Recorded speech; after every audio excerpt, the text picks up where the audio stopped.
Assalamualaikum warahmatullahi wabarakatuh. Alhamdulillah Rabbil Alamin. Wassalatu wassalamu ala ashrafil anbiya wal mursalin wa ala alihi wa sahbihi ajma'in. Allahumma rabbi yassir wa la tu'assir, rabbi tamim bil khair, rabbi shrah li sadri wa yassir li amri wahlul 'uqdatam min lisani yafqahu qawli wasaddid lisani wahdi qalbi bijahi sayyidina Muhammadin sallallahu alaihi wasallam. Rabbana shrah lana sudurana wa yassir lana umurana wahlul 'uqdatam min alsinatina yafqahu aqwalana. Rabbana iftah bainana wa baina qaumina bil haqqi wa anta khairul fatihin wa la hawla wa la quwwata illa billahil aliyyil azim. Allahumma ya hayyu ya qayyum ya Rabba Musa wa Harun wa ya Rabba Isa Rabba Ibrahim wa ya Rabba Sayyidina Muhammadin sallallahu alaihi wasallam ajma'in. Akrimna bil fahmi wal hifzi wal aql warzuqna al ilma wal hikmah wa albisna libas at taqwa. Ya qadhi al hajat iqdi hajatana wa akrimna bi anwa'il khairat bi hifzika ala jami' khalqik. Ya qariban ghayra ba'id a'tina jami'a ma sa'alnak wazidna min fadlikal wasi' inna ilaka raghib anta dhu fadlin 'azim. Waghfir lana wa liwalidina wal muslimin wal muslimat bi rahmatika ya arhamar rahimin. Wa sallallahu ala sayyidina Muhammadin walhamdulillahi rabbil alamin.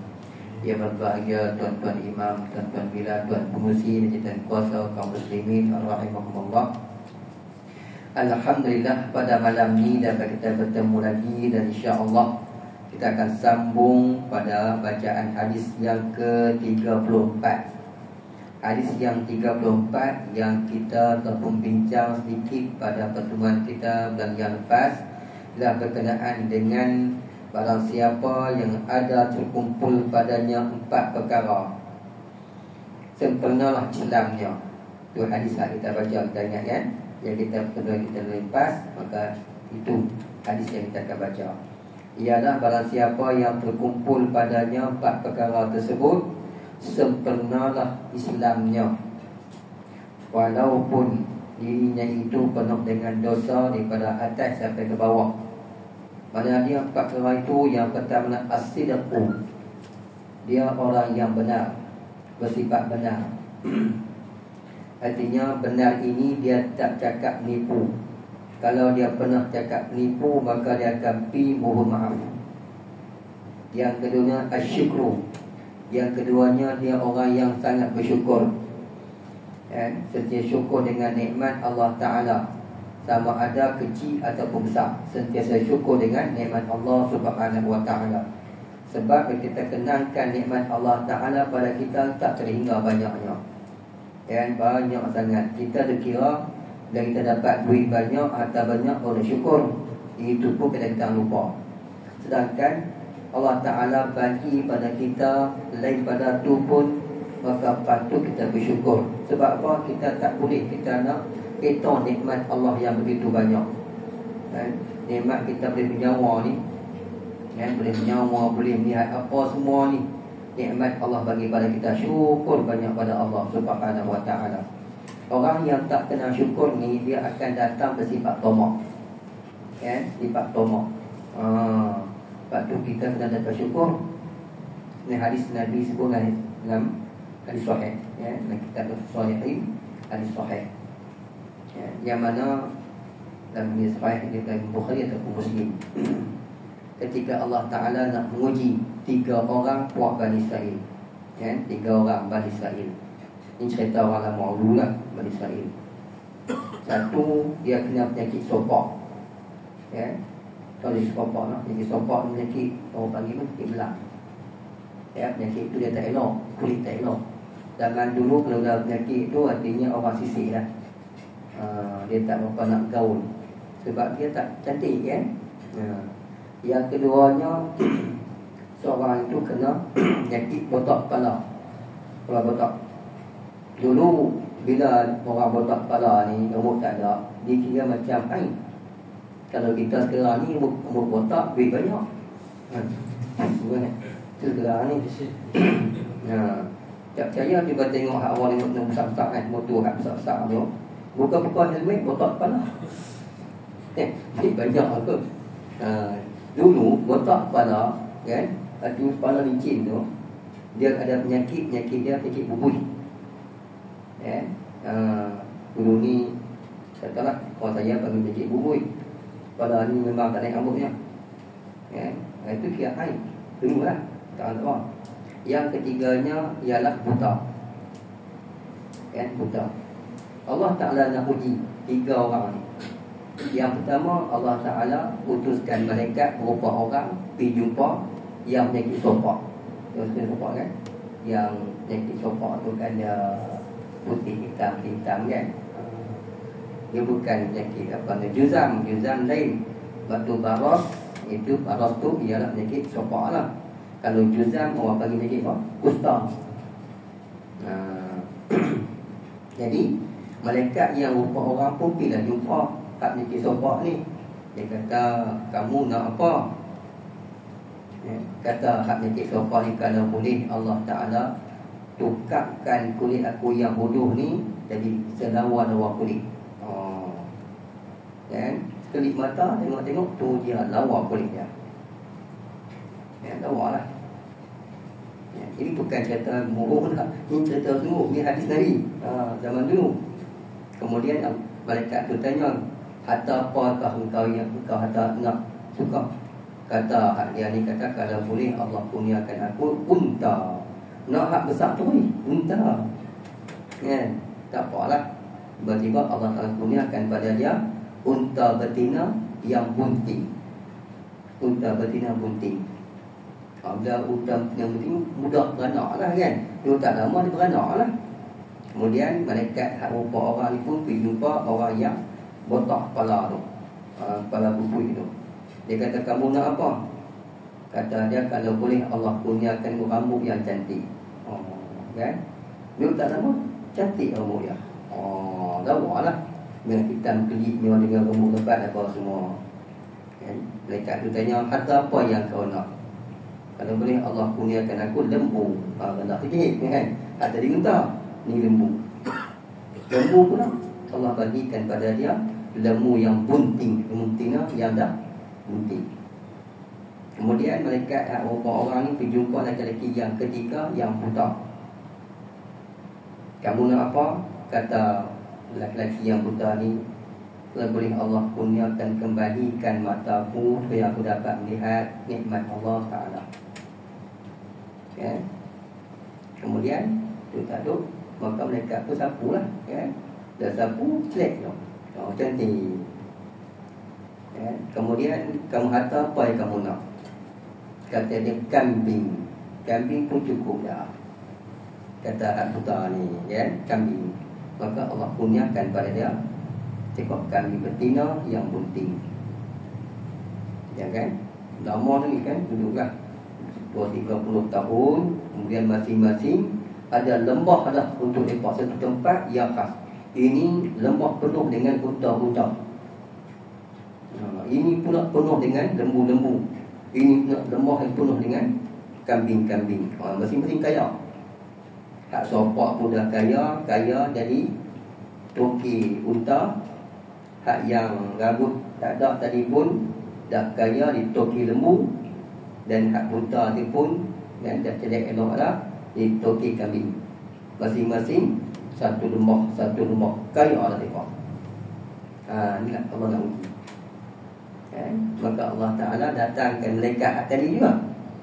Malaikat rupa orang tapi buat rupa fakir miskin. Buat rupa fakir miskin, pakaian koyak-koyak. Pertama pergi jumpa siapa? Hak nikit sopak tadi. Hak dia minta unta. Jadi malaikat ni pun bila jumpa, bolehkah aku nak bagikan aku seekor unta? Kerana aku ni terputus ketika aku bermusafir. Aku putus dengan itu nak pada pasir. Aku nak minta seekor, boleh tak? Apa kata hak si sopak? Aku ni keperluan hajat banyak. Dia kata, dia mula nipu lah. Aku banyak dah. Seorang ni minta, seorang ni minta. Dia mula tipu tu. Nanti aku lagi tiba-tiba hang pula main minta. Macam nak minta ni, aku tak bagi ni kata si sopak ni. Kemudian kata malaikat hak rupa orang miskin ni, dia kata apa? Aku rasa aku kenal hang. Ni bahasa Kedah saya buat lah. Tapi bukan bahasa tu, tapi bahasa Arab lah. Tapi cara mula faham begitulah. Rasanya aku kenal hang dulu ni. Bukankah hang dulu jadi sopak kan orang miskin? Tengok ada orang juga macam ni yang sopak ni kan. Tengoklah ni unta ni aku mewarisi daripada bapak aku dulu. Tu kata begitu. Kan? Dia kata aku mewarisi daripada bapak aku dulu. Dia tipu malaikat tu.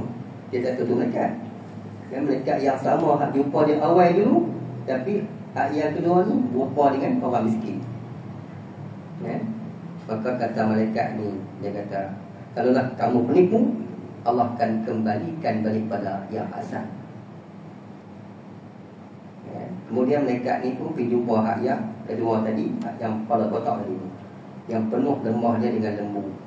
Lepas tu juga dah dia minta, bolehkah aku ni nak minta seekor lembu, nak teruskan perjalanan aku kerana aku putus bekalan. Maka dia kata aku pun hajat banyak, orang minta sana minta ni rasanya tak dapat kot. Dia tak dapat. Kata hak ni, bukankah aku kenal hang dulu ni, rasanya dulu hang miskin ke? Jangan, aku kaya. Lembu-lembu aku ni aku dapat waris buat dia, aku sangka daripada mak bapak aku dulu. Kalau kamu penipu, akan kembali balik pada asal. Kemudian malaikat ni pergi pula yang ketiga, hak buta ketiga. Maka dia minta, bolehkah aku nak minta sikit lagi? Apa kata hak si buta? Ambillah yang terbaik kambing-kambing aku yang ada ni. Kata yang ketiga, ambillah. Mana yang terbaik, sila ambil. Ini bukan milik aku, Allah telah pinjamkan aku sementara sahaja. Nampak tak? Bukan hak aku.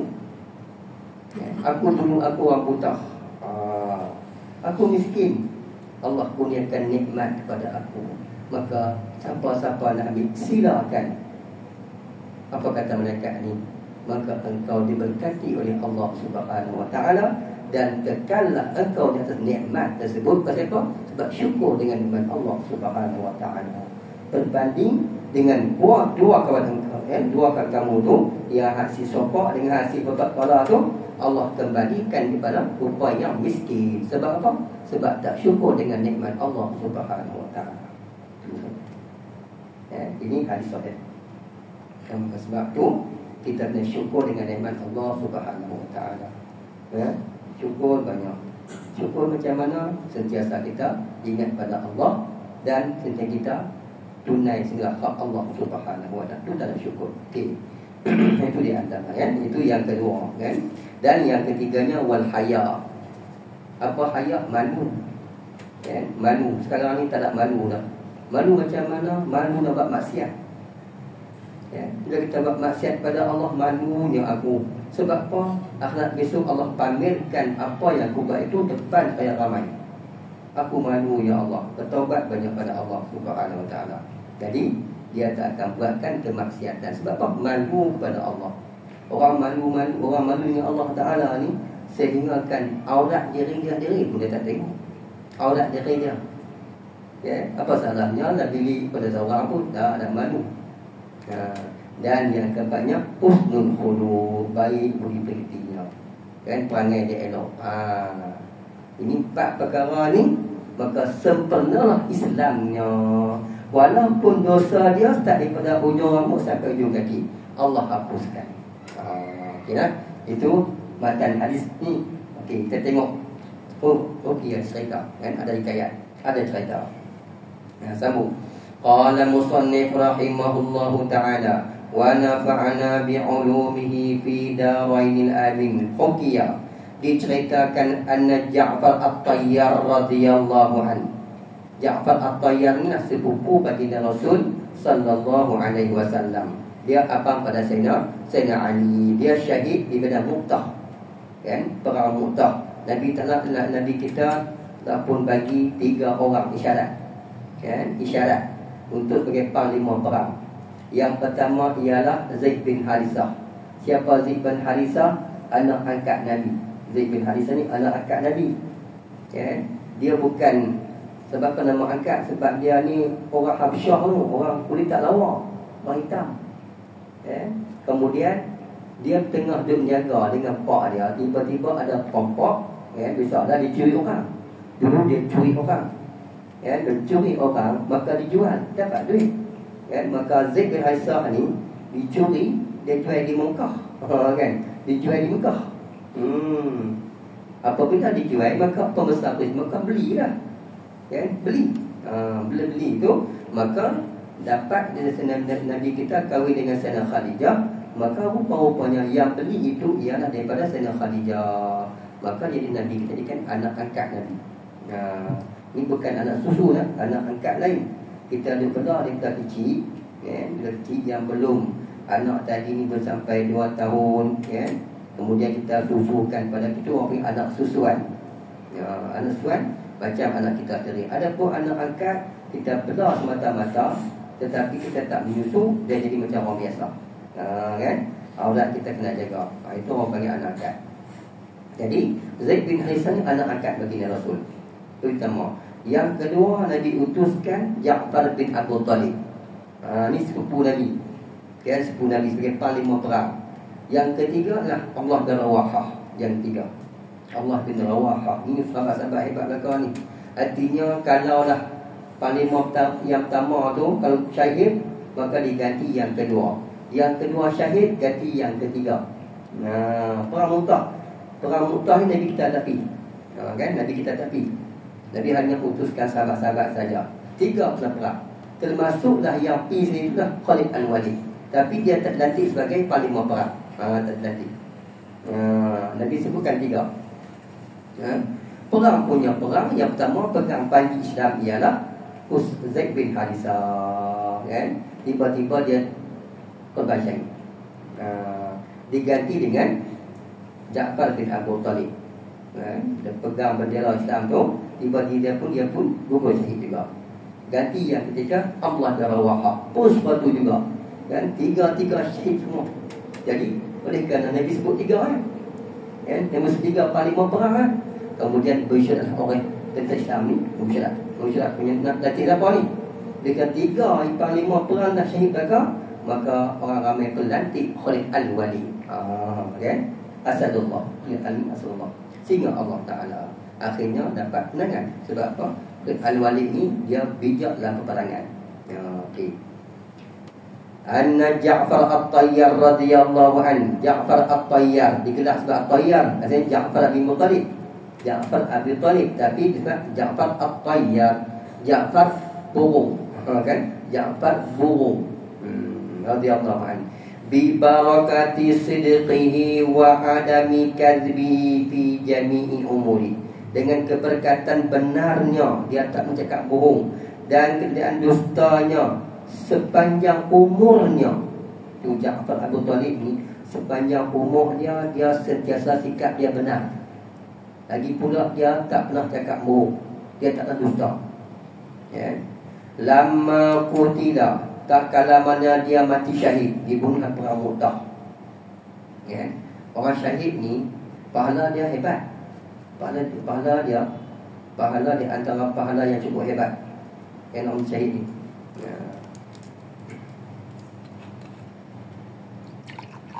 Sehingga kan orang mati syahid ni dia antara orang yang dia bagi syafaat.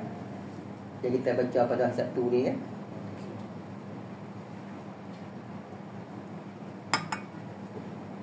Satu ini antara syafaat uzma ialah syafaat baginda Rasul. Lepas tu, lepas selesai Nabi kita bersyafaat, barulah dapat syafaat.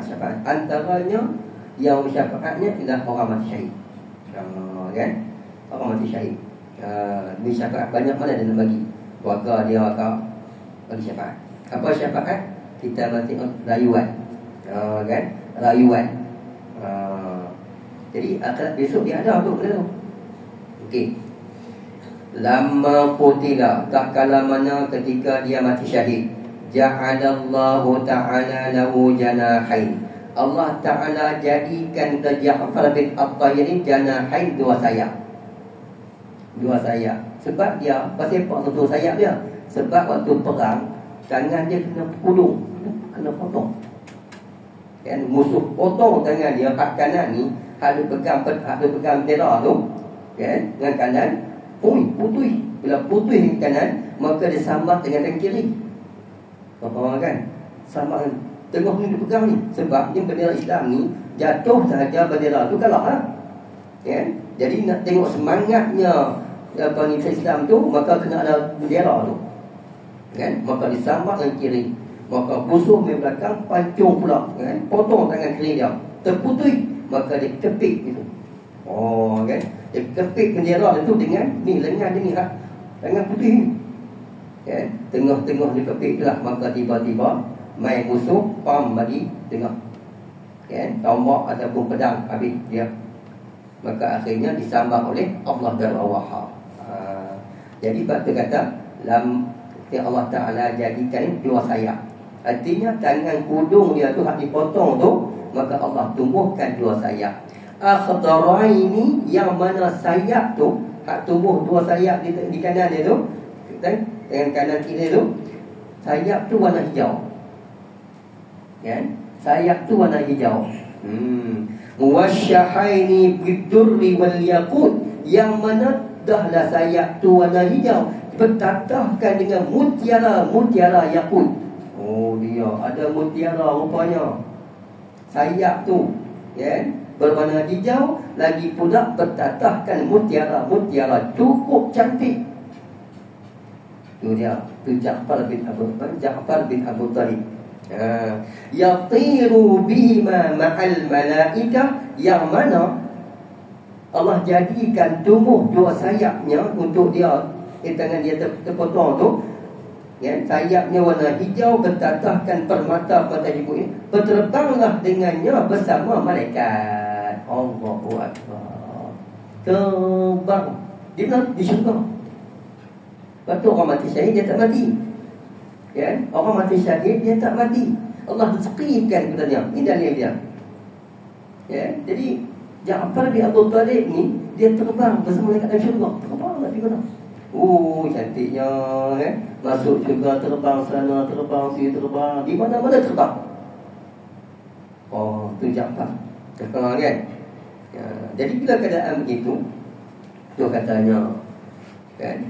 Dan kadang Allah Ta'ala bagi kelebihan pada para sahabat Nabi ini, dan Nabi kita dapat lihat sendiri. Antaranya ialah Bilal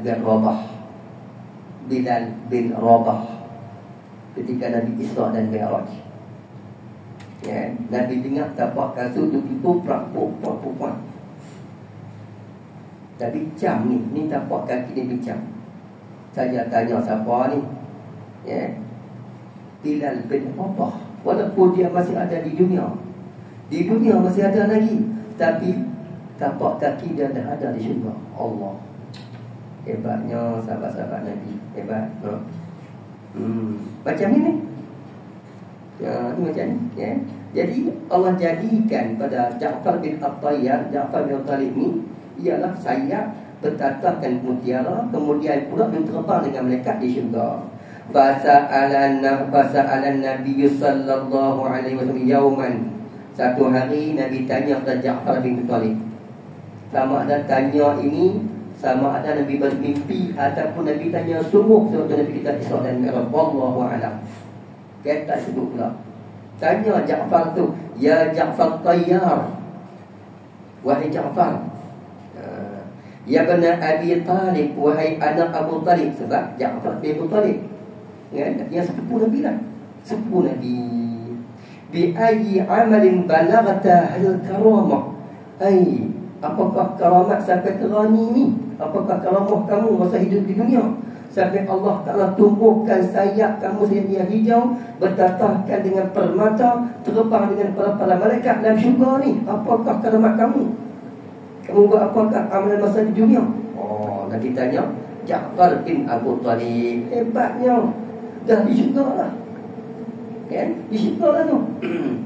Faqala, maka berkata Ja'far, la adri, aku tak tahu ya Rasulullah, apakah amalan aku buat.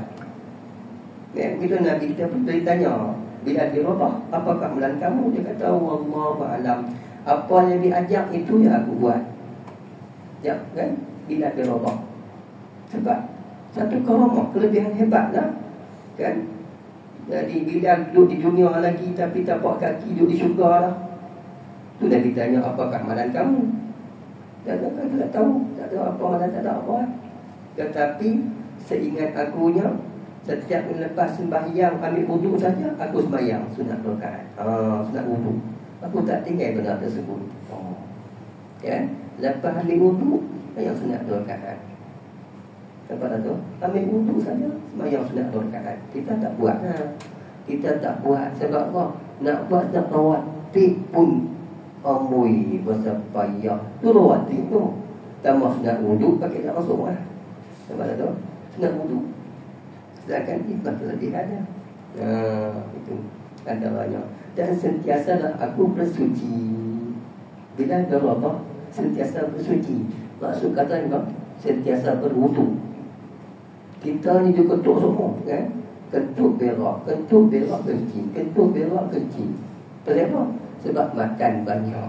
Itu cerita dia, kan? Perut penuh semua dengan makanan. Lepas tu main angin. Lepas tu dia nak berak, lepas berak kencing pula. Jadi hanya berwuduk ketika nak sembahyang. Tu pun tak ada. Kalau boleh terima dengan baca panjang-panjang, kenapa? Ni aku nak ketuk ni. Tak ada. Perut penuh dengan makanan. Ya, bayangkanlah sahabat-sahabat Nabi ni adalah bila Allah sentiasa dalam suci dia. Allahu Akbar. Okey, tengok. Jadi Ja'far Abu Talib pun dia kata, tak tahu juga apa maknanya. Illa melainkan anni imtana'tu an salasati asya'a fi halatil kufri wal Islam. Hanya aku ni ya Rasulullah, ketika mana sama ada aku ketika masih kafir, kan, ketika jahiliyah lah ni, ketika jahiliyah artinya tak masuk Islam lagi, dan ketika Islam aku tegakkan dia 3 perkara yang aku tak buat. 3 perkara ni aku pastikan aku tak akan buat. Itu saja. Sama ada sebelum aku masuk Islam ataupun ketika Islam, 3 perkara ni aku pastikan aku tak buat. Tu Ja'far kata. Qala Nabi sallallahu alaihi wasallam, ma hiya, apakah itu? Nabi ingin tahu. Apakah benar tu yang 3 perkara ni ketika hang tak Islam pun hang tak buat? Apakah hang Islam memang tak buat dah benda ni? Apa 3 tu? Qala, berkata Ja'far, ma kadzabtu, aku tak akan cakap bohong sama sekali. Tu dia. Satu, no? Dia tak akan berdusta sama sekali. Kita lah ni kan cakap bohong untuk bohong, kan? Cakap bohong. Ahli politik je, ahli politik je. Kan? Bohong betul kan?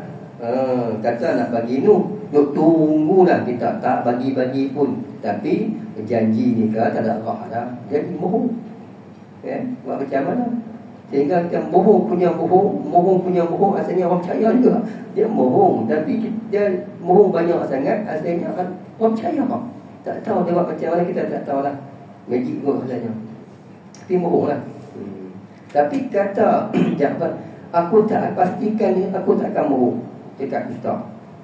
Yang kedua, mazana itu, aku pastikan dia itu aku tak akan berzina. Sebab berzina ni zaman jahiliyah biasa. Zaman jahiliyah sebelum Islam, berzina ni biasa. Kan berzina. Sehingga akan paling teruk sekali apabila seorang ibu, seorang perempuan yang dinikahi oleh bapaknya, dan dia tu ialah masih orang panggil apa? Masih lawa, masih budak lah kot, kan? Orang panggil muhtiri. Kalau lah pak tiri dia ni, pak dia meninggal, tinggal muhtiri dia, boleh ambil. Kata teruk lah. Dia boleh ambil muhtiri dia tu sebagai bini lah. Sebab apa? Lawa. Dia Islam datang, haram benda tersebut. Tak boleh, haram. Walaupun muhtiri kita itu lebih muda daripada kita, kita dah umur 50, mak teri kita umur 40, pak kita dah umur 70, kahwin dengan anak dara contohnya. Memanglah pak kita dah 70, dia tu ni kan mati kan. Tinggallah mak tiri kita. Mak tiri kita masih muda dengan kita lagi. Itu tetap mak tiri kita. Kan? Jangan siapa duk ambil kan? Itu mak tiri kita dan kita pun dengan dia boleh salam. Kan? Tak batal wudu kita kata apa ni? Itu mak tiri aku. Nampak tak? Bini apa aku ni? Okey, kan? Jadi pastikan kata Ja'far, aku pastikan aku takkan zina. Wa ma sakartu, dan aku pastikan diriku aku tak akan mabuk. Kan? Zaman jahiliah ni mabuk ni biasa. Kan? Satu kemestian. Kan? Zaman jahiliah tu mabuk. Adapun Ja'far bin Abi Talib ketika kafir pun dia tak mabuk. Dia tak minum arak. Kan? Jadi kebanggaan orang Arab Quraisy dulu ialah minum arak. Kan? Minum arak sehingga kan arak itu ketika Islam mai pun dia belum diharamkan sepenuhnya lagi. Belum diharamkan sepenuh. Tapi sembahyang dah fardu dah. Sembahyang dah fardu dah. Tapi ada sahabat-sahabat ni yang masih mabuk sebab apa? Belum diharamkan sepenuh lagi. Tapi bila dia mabuk, dia minum-minum, dia main sembahyang, dia mabuk pula. Mabuk dah kan? Baca ni berapa rakaat dah ni kan? Baca Al-Quran. Sebab mabuk. Kan? Kemudian mai tahap yang kedua, intinya kalau hampa nak minum berendang biar lama sikit baru mai sembahyang. Nampak tak? Ya, kalau tidak tengah-tengah minum tiba-tiba masuk waktu pergi sembahyang, dia baca Al-Quran lah. Kan? Baca qul ya ayyuhal kafirun la a'budu ma ta'budun. Tak habis-habis qul ya ayyuhal kafirun apa ayat. Ya, tak habis-habis. Rupanya mabuk tengah sembahyang. Kan? Jadi diharamkan ketika mana apa boleh minum tapi jarak jauh dengan sembahyang sikit. Sikit harinya kalau katanya hampa nak sembahyang zuhur sekali lagi kan, minum lepas sembahyang subuh lagi dan dia jadi normal balik. Normal balik. Tak apalah. Jadi tak apa boleh minum lagi. Kan? Jadi kera dah. Zuhur pukul berapa? 1:10 minit. Kita pukul 8 kita minum lah. Pergi kedai kopi je minum arak. Sebab apa? Dan kita nak dan dia hilang mabuk dia tu. Ya, itu jugalah waktu asar zuhur pergi asar. Jadi dia pergi terawai kot. Tapi masalahnya ini asar nak pergi maghrib. Boleh dah ni. Minum tegak, minum kawan. Maghrib dah masuk. Macam mana? Itu kan kelebuk tu. Kalau minum lepas mayang maghrib, isyak lagi cepat kan? Kan kelebuk tu. Jadi itu yang jadi baca keliru dengan rakaat pun tak tahu halal tu. Kan? Sebab kan, jadi ambil masa. Oleh kerana macam tu keadaannya, tak boleh jadi. Gaduh rumah tangga lelaki bini sebab mabuk buat macam mana kan? Naik kereta langgar orang, mabuk dah tu. Kan? Mabuk lah. Sebab mabuk tadi ni jadi masalah. Maka akhirnya tahap yang ketiga dia haramkan sepenuhnya. Kan? Tetapi pasal apa Islam datangkan dia berasal semacam mereka tak haram sepenuh? Sebab dia makanan tradisi, minuman tradisi. Kan? Macam kita kopi ya. Kan? Tak kena kopi pening kepala, kena minum kopi. Kita lagi tahan, tapi kita tak mabuk. Tapi ni arak ni dia minum tradisi. Okay? Dan minum saja naik garak macam singa. Dia tahu kan? Jangan siapa yang saya kenal. Jangan kan? Ustaz tu nak dah saya tak kenal. Kan? Tak cerita pasal macam mana kan? Jadinya oleh kerana begitu dia perharaman dia berasal-asal. Lepas satu lepas satu, last yang ketiga baru diharamkan sepenuhnya. Kan? Diharamkan sepenuhnya. Jadi sahabat-sahabat ni masing-masing di rumah satu tempayan. Bukan kata satu betul-betul rator pun dah tempayan dia apa? Nak cerita banyaknya kalau rumah ni tu. Ya. Dia cerita kan banyak. Jadi dah diharamkan sebenarnya sahabat-sahabat balik ke rumah, depa ambil duit, kan? Depa bongok kan untuk pecah. Tempayan-tempayan tu habis dipecahkan sehingga akan mengalirlah arak-arak di sekitar rumah depa.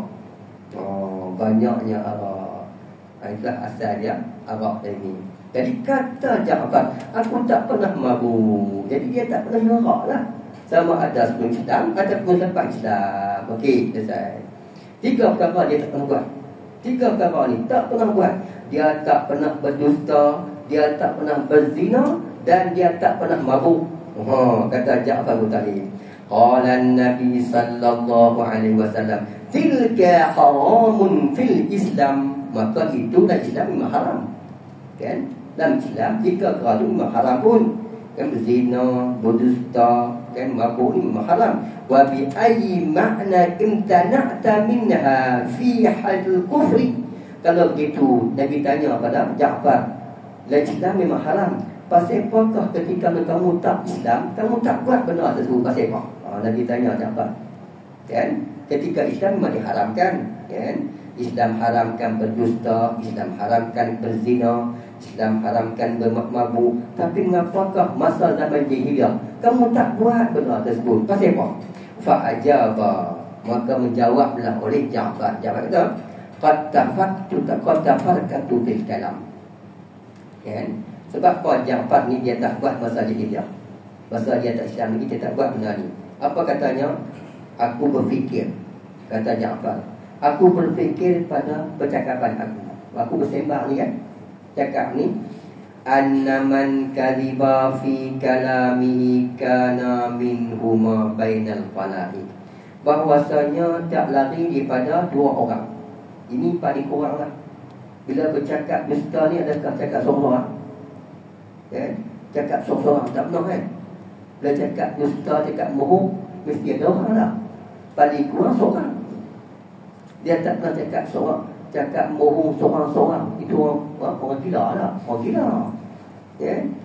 Cakap bohong dia mesti ada orang. Ya? Paling kurang seorang. Ya? Kalau banyak, rakyat jelata. Dapat tak tu? Ya? Dia pegang jawatan besar-besar je tahunya, cakap bohong, semua rakyat ada dekat belakang. Kenapa tak? Jadi dia kata-kata Ja'far ni kata, yang aku ni, dia fikir aku ni, kalau lah aku ni cakap bohong, aku cakap bohong bukan daripada diriku saja, bahkan akan dengar oleh orang paling kurang seorang. Mesti kedua. Bainal khalaiq, kemudian pula di antara yang ramai, banyak makhluk dia dengar aku cakap bohong. Wa yakunu lahul khajalah, maka tentulah mai pada diri aku sifat malu. Bagaimanakah aku ni? Tentulah bila aku cakap bohong, tiba-tiba satu ketika orang hak dengar-dengar ni, oi, dia tu bukan, dia tu cakap bohong tu. Tak malu ke aku? Dulu dia malu. Dia cakap bohong pada orang, tiba-tiba satu ketika orang tahu kata cakap bohong, dia rasa malu sangat. Kita lah ni tak malu. Tu cakap bohong 4 lagi tu. Ya? Kita tak malu. Orang dia kata hang tengok bohong, hang cakap bohong, dia tak rasa malu. Dulu ya, dulu dia cakap, orang bagi kita kata hang bohong lah, ui, malunya malu besar. Ya? Jadi aku ni macam nak letak muka aku ni. Kalau aku cakap bohong pada orang, tiba-tiba satu ketika orang tahu kata aku cakap bohong, aku nak letak muka di mana? Itu kata Ja'far bin Abi Thalib, ya. Famtana atu al-kadhib, maka aku pun fikir, tu sangka bohong lah. Ya. Pecah lubang juga dalam tu, dia kata. Ya. Rahsia akan pecah juga. Cakap bohong sampai tak apa lah. Lama maan, orang tahu juga. Maka aku penesan, aku tak mau cakap bohong. Tu saya fikir kita kan. Jangan kita cakap bohong. Kan? Walaupun kita pandai putar beli, satu ketika nanti orang tahu kita. Ya, kita orang tahu kita orang bohong, bila lagi orang percaya kita? Tak percaya lah. Ya, tak percaya lah. Ya. Okay, sebab itulah aku tak akan cakap bohong. Tu yang pertama. Wa tafakkartu fi zina. Yang kedua, aku tak akan berzina. Walaupun belum masuk Islam pun aku tak akan berzina. Sebab apa? Inna man zana bimra'ati. Okey, kalaulah ada orang zina dengan isteri aku, macam mana? Aku rasa apa? Bukankah aku berzina tu dia tu isteri lepas? Nampak tak tu? Kita berzina kan? Kita berzina dengan seorang contohnya. Dia tu anak siapa? Dia tu bini orang. Rasa perasaan macam mana laki orang? Kalau kita berzina tu perempuan dia anak pada seorang, macam mana rasa dia sebagai bapa? Kalau dia berzina dengan seorang, dia ada abang dia, ada adik-adik dia, perasaan ada abang dia, macam mana keadaan dia dengan kita? Aku fikir tu. Sebab apa? Sakut pada manusia. Itu jugalah kalau lah dia berzina dengan perempuan dengan isteri aku rasa apa? Rasa marah kan? Ya. Macam orang marah pada kita. Itu pun betul jugalah. Anna man zana bimraati aw bimdati aw bi ukhti fayakunu shani'an li. Artinya kalaulah aku berzina dengan anak orang, contohnya dia tu bini orang pula, macam orang berzina dengan bini aku sendiri, aku tak rasa apa kan? Bengang lah kan? Tentu kita marah kan? Maka itulah orang dan berzina dengan bini orang. Kan? Orang perempuan ni kalau tak bini orang, dia anak orang. Kalau tak bukan anak orang, ialah dia tu saudara orang. Kan? Jadi tentulah orang akan benci. Maka aku haramkan aku tak akan berzina. Fala ahtamiluhu badalik, maka aku takkan ragukan kejian itu. La yahtamilu ghairi fali ajlihi imtana'tu, maka itulah aku takkan buat kerana orang pun akan benci macam aku benci orang buat pada aku. Maka aku tegakkan aku telah berzina. Itu kata Ja'far bin Abu Talib. Kan? Itu fikir. Itu yang kedua. Amma imtina'u anil muskar, adapun aku tak mabuk. Sama ada sebelum Islam, apatah lagi lepas Islam, aku tak akan mabuk. Pasal apa? Fara'aitu kullal khalaiq, kerana aku melihat semua makhluk, semua manusia, yuriduna an takuna uqulahum fi ziyadatin 'alal uqala. Nak berhenti azan ke? Nak terus azan lah. Azan. Kita sambung sekejap. Kan kita berhenti sini pun lagi 3 baris lagi dah habis kan? Jadi kita azan dulu.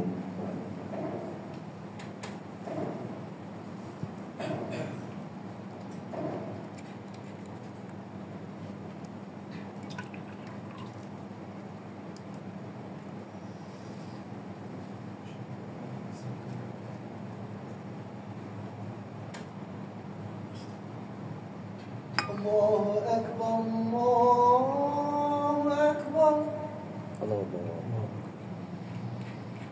Allahu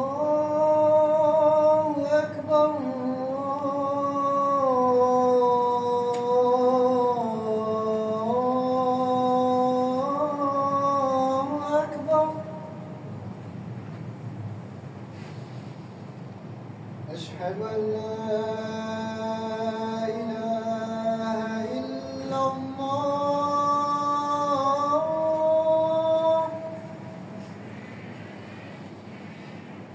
أشهد أن لا إله إلا الله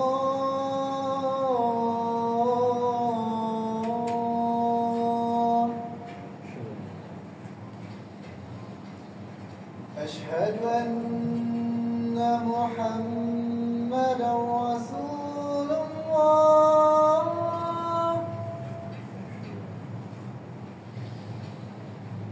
أشهد أن محمدا رسول الله حي على الصلاة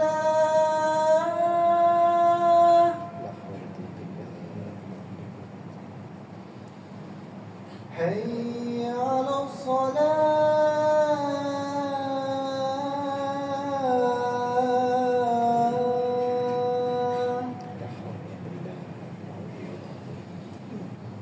حي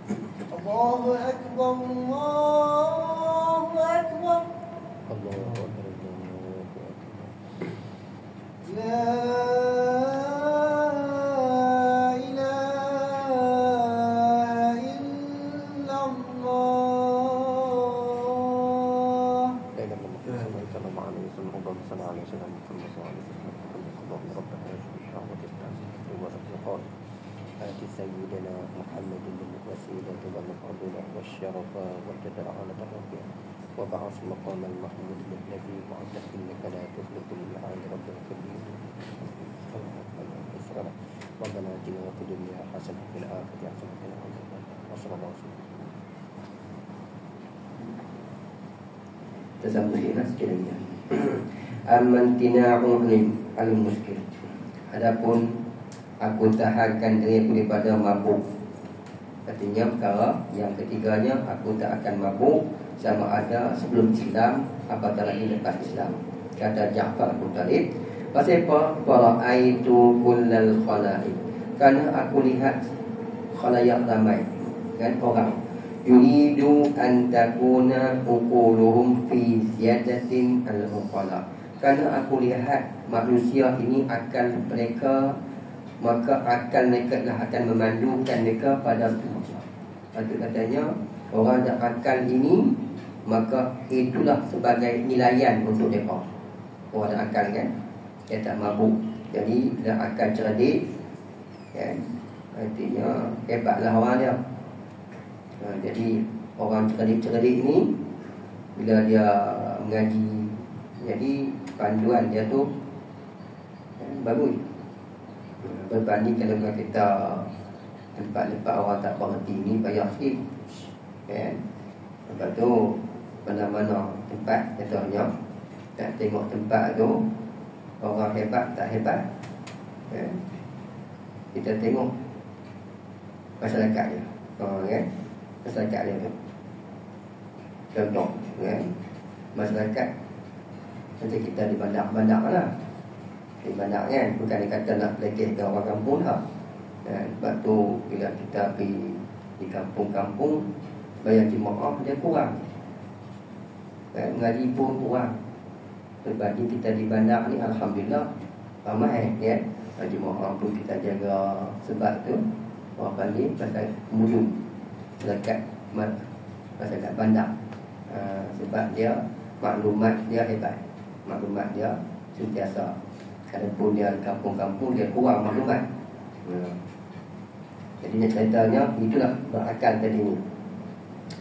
Jadinya orang akal ni hebatnya, dia berfikir. Faman syariba, bila dia minum, tengoklah, dia minum mabuk, wasakara, kemudian mabuk. Dia minum sahaja mabuk. Yazulu aqluhu, hilang akalnya. Hak cerdik tadi ni, kan, hak cerdik tadi ni. Tiba-tiba bila dia minum sahaja hilang akal.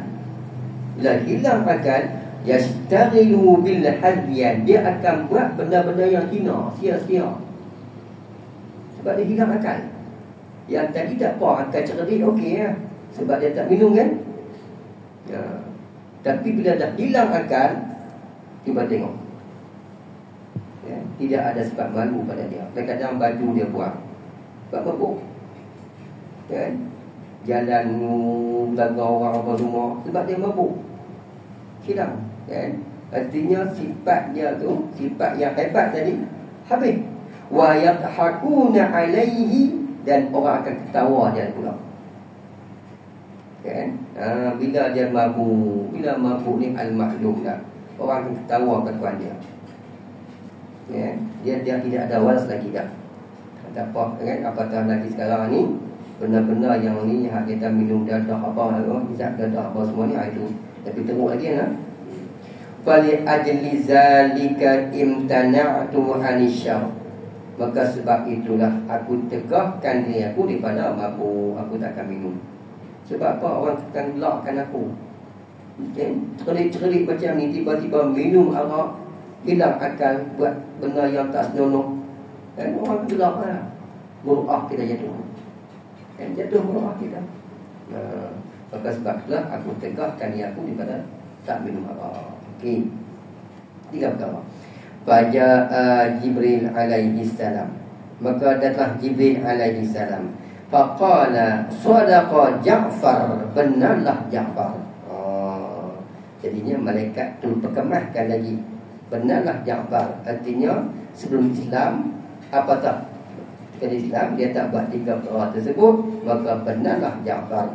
Ja'alallahu lahu janahain, Allah menjadikan baginya 2 sayap, bimtina'i an hadil asya'i thalatha, kerana dia sebab dia tak buat 3 perkara ini.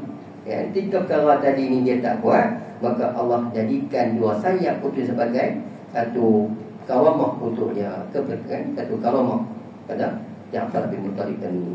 Fal taqribul zahir, maka hampirlah kepada memahaminya hadis tersebut bahwasanya 3 perkara tadi kita jaga, kan? Jaga muruah dari kita, kan? Jaga muruah dari kita. Jadi hadis yang kita baca tadi 4 perkara tadi, jaga elok-elok, kan? Yang pertamanya jangan kita cakap bohong, yang kedua syukur dengan nikmat Allah Ta'ala, yang ketiga rasa malu, kan?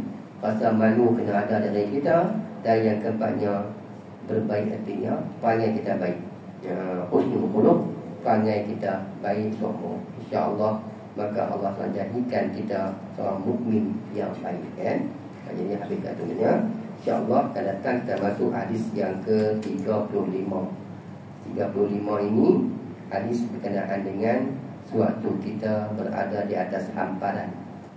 Hamparan maksudnya kita tidur, kan? Kita dah tidur, apa tak satu yang kita kena baca, kan? Sebab hamparan kita ni kita tinggal lama-lama, kita pergi cuti 2-3 hari, kan? Kita balik di rumah terus kita tidur, gitu, kan? Jadi dia tak elok pada kesihatan kita, ya, tak elok. Sebab apa? Sebab kita tinggal dia 3 hari ataupun lebih lah, di kampung, kan? Tiba-tiba kita tak kibas apa semua, tidur. Lepas tu Nabi suruh kibas tu, kan? Kibas, kan? Kibas lepas tidur, sambil kibas tu baca lah sikit. Pasal apa tu? Antaranya paling mungkin kita nampaknya ialah tempat tidur kita itu akan ditidur oleh makhluk halus, kan? Makhluk halus dia tempat tidur. Memang dia tidur sekali, tapi tak nampak dah makhluk halus tu, kan? Semut ada lah tu, kan? Tapi makhluk halus kita tak nampak, tapi dia ada tidur. Dia tidur nyenyak tempat kita tidur. Tiba-tiba kita tum atas belakang dia marah tak? Marah lah. Walaupun kita tak rasa apa, saat lagi kita tidur macam-macam dia. Sebab apa? Dia marah. Dia jentik telinga kita, dia tolak kepala kita. Sebab apa? Tidur atas belakang dia, kan? Malah dia curi tempat kita tidur pun, sebab kita tinggal itu. Maka sebab itulah tempat tidur kita jaga elok. Walaupun kita tinggal 2-3 hari pun jangan, kan?